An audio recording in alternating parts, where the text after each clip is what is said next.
ერთხელ მივესალმებით თქვენ ტელემაყურებელს. მე გახლავართ იური ხუფენია, უკვე ყოფილი შინაგან საქმეთა სამინისტროს თანამშრომელი. მე 4 თებერვალს ზუსტად 4 თებერვალი იყო ამ პრეს-კლუბში მქონდა წელი ინტერვიუ, სადაც დეტალურად ვილაპარაკე იმ ხარვეზებზე, იმ ნაკლოვანებებზე, რაც გადამხდა. მე მინდა დღეს თქვენთან ერთად გავიხსენო ნაწილობრივ და ვილაპარაკო იმ ახალ გარემოებებზე და ახალ ფაქტებზე, რაც მოხდა. ესე იგი, დიახ, მიმდინარე წლის 10 ნოემბერს სამსახურებრივი მოვალეობის შესრულების დროს მე პოლიციის მაიორმა, ოცეულის მეთაურმა პოლიციის მაიორმა მალხაზი მესხიმ მომთხოვა კატეგორიულად და პრინციპულად დამეწერა პატაკი და წავსულიყავი შინაგან საქმეთა ორგანოებიდან. კითხვაზე თუ რა ხდებოდა, მან მიპასუხა: ვერსად ვერაფერს ვერ გაიგებ და ვერც ვერაფერს ვერ გაარკვევ. გადაწყვეტილება ზემოდან მოდის, ჯობია დაჯდე, დაწერო და ჩუმად წახვიდეო. მის ტონალობაში, რა თქმა უნდა, მუქარაც იყო. ღამის დაახლოებით პირველის ნახევარზე, როდესაც რჩები სამუშაოს, ჩემს მოვალეობის შესრულებას, ჩემი ავტომანქანა მიყენია იქვე სადგურის ახლოს, შორიახლოს კორპუსებთან. მე შორიდან გამოსვლისას შევნიშნე.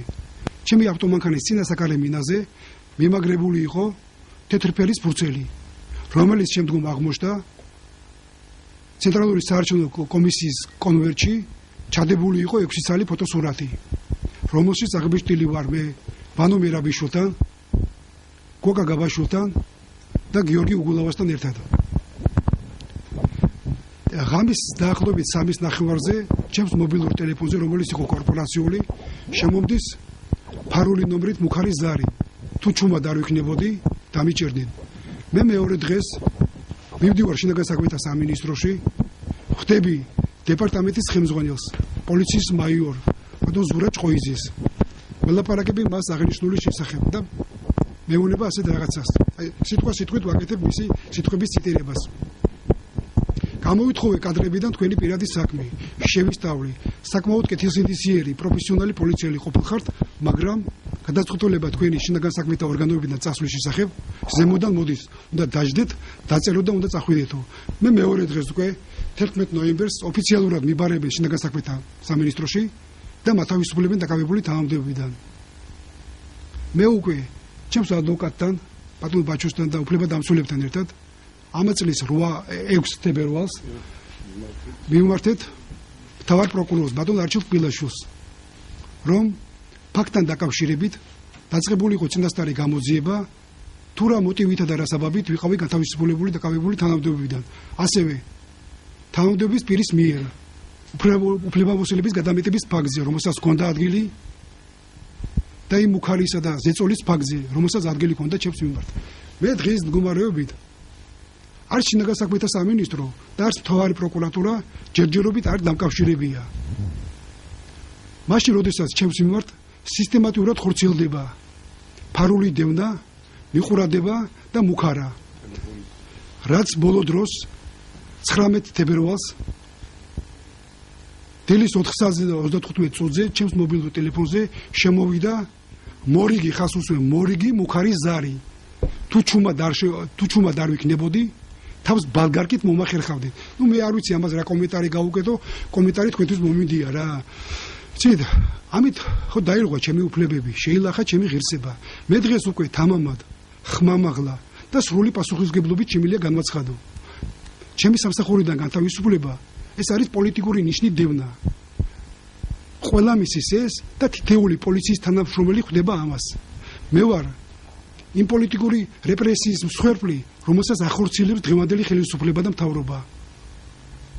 და მაშინ, როდესაც ჩვენი ქვეყანა იმყოფება გადამწყვეტი მომენტის წინაშე, მე როგორც ჩვენი ქვეყნის პატრიოტი მზად ვარ ჩვენი ქვეყნის განვითარებისათვის ყველაფერი გავაკეთო და მაინც იცით შინაგანად მიუხედავად ყველაფრისა, მე მაინც ვარ ამაყი და ბედნიერი დღეს, რომ ამდენი წლები მე ვიმუშავე შინაგან საქმეთა სამინისტროში და ისეთი ხელმძღვანელის, ისეთი მინისტრის გვერდით, როგორიც იყო ვანო მერაბიშვილი. მე ზემოთ საუბრისას დავღნიშნე, რომ მე მივმართე მთავარ პროკურორს, მე მივმართე შინაგან საქმეთა მინისტრს, ბატონ ღარიბაშვილს, მივმართე სახალხო დამცველს, ბატონ უჩან ანიიშვილს და ბოლოს მივმართე პარლამენტის ადამიანის უფლებათა და დაცვისა და სამოქალაქო ინტეგრაციის კომიტეტის თავმჯდომარეს ქალბატონ ეკა ბესელიას. მე არანაირი რეაგირება ამ ფაქტთან დაკავშირებით არავისგან პასუხი ჯერჯერობით არავინ არ დაინტერესებულა ამ ფაქტით რა. და მაშინ როდესაც სისტემატიურად არის მუხარები ჩემს მიმართ. მე ვარ როგორც აღნიშნეთ ჩემი ქვეყნის პატრიოტი. ნამდვილად არ მინდა ამ ნაბიჯის გადადგმა და ამის გაკეთება. მე იძულებული ვიქნები თუ ახლოს მომავალში რეაგირება არ იქნება ამ ფაქტთან დაკავშირებით, მე ჩემი ოჯახით დავტოვო საქართველო, მივმართო დიპლომატიურ კორპუსს და მოვითხოვო პოლიტიკური თავშესაფარი. და ბოლოს მინდა ვისარგებლო თქვენი ეთერით და მინდა მივმართო და მივიპატიჟო 19 აპრილს საქართველოს ყველა რეგიონებიდან დათხოვნილი შინაგან საქმეთა სამინისტროს თითეული პოლიციელი, თითეული თანამშრომელი და არა მარტო პოლიციელი. სახელმწიფო საჯარო სამსახურებიდან განთავისუფლებული ყველა პირი. გამოდით, ნურაფლს ნუ შეგეშინდებათ. ყველას უთხრათ, როგორ გვიყვარს ჩვენი სამშობლო და ჩვენი ქვეყნის მომავალი არის ჩვენზე დამოკიდებული. ჩვენი სამშობლოს გულისთვის ჩვენ ყველაფერს გავაკეთებთ და ყველას გეპატიჟებთ და ყველას გელოდებით 19 აპრილს რუსთაველზე დღის 4 საათზე. გმადლობთ. ანუ თქვენ სამართლებრივ მხარეზე რაც თქვენ თქვით რომ მიმართეთ სახალხო დამცველს თუ დაიწყო ომბუდსმენის ოფისმა თქვენი საქმის შესწავლა და აი რა პასუხი გაგვიგებთ? დიახ, მოგახსენებთ. მე 19-ში განცხადებით მივმართე ბატონ უჩან ანეიშვილს, რომ ფაქტთან დაკავშირებით პირად კონტროლზე აიყვანა მას ეს საქმე და დაიწყო რეაგირება. მეორე დღესვე ოპერატულად მართლა ისე 20 რიცხვში დამიკავშირდნენ და მომთხოვეს ბრძანების ამონაწერი, რომელიც მე არ მქონდა და სხვათა შორის შინაგან საქმეთა სამინისტროს მომთხოვე ბრძანების ამონაწერის კი არ მომწეს და მაგას ერთი კვირა ველოდებოდი ცნობა რომ ამიღო შინაგან საქმეთა სამინისტროს. იქ აღიარეს დიახ თქვენ პოლიტიკური ნიშნით დევნილი ბრძანდებით. მაგის მერე ველოდები პასუხს. ეგ იყო და ეგ რომელიც მე დამიკავშირდა სახალხო დაცვის აპარატის წარმომადგენელი. დანარჩენი მე არავისგან არ შემოთავაზება, მე ჩვენ ისიც არ ვიცით 20 დღე გავიდა და პროკურატურამ დაიწყო თუ არა გამოძიება.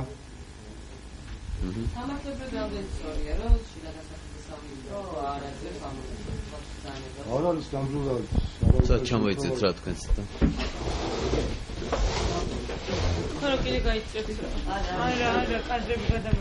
არავითარ შემთხვევაში არ არის სწორი, ვინაიდან ეს პიროვნება არის უკანონო დათხოვნილი სამსახურიდან, ვინაიდან მიმართეთ შინაგან საქმეთა სამინისტროსაც, მთავარ პროკურატურასაც, მაგრამ დღემდე არავითარი რეაგირება აღნიშნულ ფაქტს არ მოყოლია. აქედან გამომდინარე კვლავ გადაწყვიტა რომ ტელევიზიით მიემართა ჩემმა დაცვის ქვეშ მყოფმა აღნიშნულ ფაქტთან დაკავშირებით და იმედია ახლა მაინც მოხდება აღნიშნულ ფაქტზე ის რეაგირება იმ ხალხის დაკითხვა რომლებიც ახორციელებენ ჩემი დაცვის ქვეშ მყოფზე ზეწოლას, მუქარას. ძალიან სამწუხარო ფაქტი არის რომ პიროვნება რომელიც 10 წლების მანძილზე ემსახურებოდა ძალოვან სტრუქტურებს თვითონ გახდა დანაშაულებრივი რაღაც ქმედების მსხვერპლი. აღნიშნულიდან გამომდინარე მიმართავ ყველას რომ დროზე დაიწყო ის გამოძიება და დაჟილი იქნა ის პირები რომლებსაც გაიდინეს ჩემი დაცვის ქვეშ მყოფის წინაშე დანაშაული აშკარად იკვეთება მის მიმართ სამოხელეო დანაშაული მუქარა აღნიშნულ ფაქტზე აუცილებლად უნდა იქნეს სისხლის სამართლის საქმე აღძრული და ის პირები სამაგალითოდ დასჯილი. შემდგომში არ მოხდეს აღნიშნული ფაქტები, რაც განხორციელდა ბატონი იურის მიმართ. გმადლობთ ყველას. არავითარი პროცესები არ დაწყებულა, არც არავის დაურეკია, დაუბარებია, საერთოდ არავინ არ დაინტერესებულა აღნიშნული განცხადების ბედზე. 91 წლიდან ვარ უშიშროების სამსახურში, 95 წლიდან ვარ შინაგან საქმეთა სამინისტროში და გარკვეულ წლებში მუშაობდი სხვადასხვა თანამდებობებში. ანუ 95 წლიდან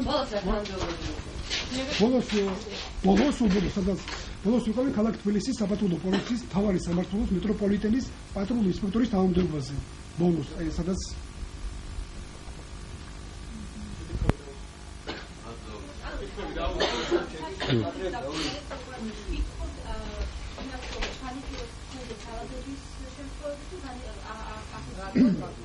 არა განიხილონ აღნიშნული ფაქტი თუ რატომ მოხდა აღნიშნული ფაქტი ეს მოხდა უსაფუძვლოდ მოხდა ეს იყო პოლიტიკური ნიშნით ადამიანის დევნა რომელიცაც არავითარი დანაშაული არ ჩაუდენია იგი პირნათლად ასრულებდა თავის სამსახურებრივ მოვალეობას და ჩვენი ერთ დღეს ვიღაცას არ მოეწონა ეს და გაანთავისუფლეს ადამიანი ამ ნიშნით